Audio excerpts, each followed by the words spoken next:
My husband Nico passed away from a fentanyl overdose in 2022. It's one of the lowest moments of my life. It's really hard to get through, and Charles reached out to me and told me that I could come in for an appointment and just talk a little bit about ketamine treatments with me. Before I started ketamine therapy and came to my self-wellness, my life was sort of in shambles. I kind of really had struggled with depression before, but I was dealing with PTSD, not being able to really get out of bed very much. After my very first treatment, I felt results. After coming home and processing what I had just experienced, which was unlike anything I've ever experienced in my life. I automatically had a completely different perspective on life. I was able to understand things from a different lens that I couldn't see before I experienced my first ketamine treatment. I had a whole new perspective, thought process. It was instant. It was one session. My second to last and my very last ketamine treatment was really eye-opening for me because I experienced hearing my husband's voice expressing to me to let go, and that I would be okay, and that it's okay to let go and move forward. And I also experienced a voice that was not my husband. I'm not sure. I felt as if it was the universe speaking to me, telling me that we are one and that it's okay to let go and everything's gonna be just fine.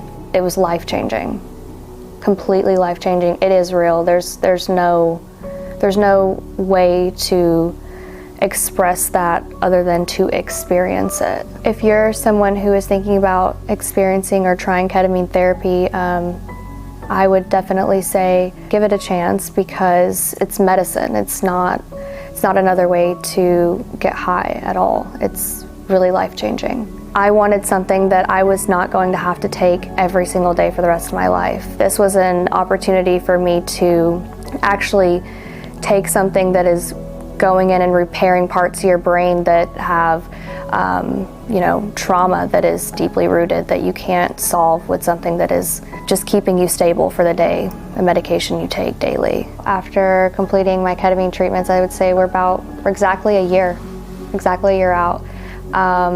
I went back to school. I am learning the construction industry to potentially take over and work running Nico's business. He had a construction company called Rasta Builders. I have my kids involved in extracurricular activities. On the weekends, I get to get out of bed and take them for walks and take them to the park and spend time with them. Before ketamine, I really couldn't picture my life the next day, the next 5 minutes, and now I'm able to set daily, weekly, yearly goals and aspirations for myself, and seeing myself complete those things expresses to me how important ketamine treatments are and how that saved my life and brought me to where I'm at today. So Nico's Fund was created to help people who may not have the ability to fund ketamine treatments to get the help that they need. Nico was very loving and very helpful and wanted to help other people. Any chance he could get, he would give the shirt off of his back if he could to help a stranger. What we are doing with Nico's Fund is truly going to save so many lives, and I think it's such a beautiful thing, and it's all in his honor. Nico was a beautiful soul, and he was one of my best friends, and I love him dearly, and I still think about him all the time. And we created the Nico's Legacy Fund in order to raise money for people with substance abuse issues that can't afford ketamine therapy.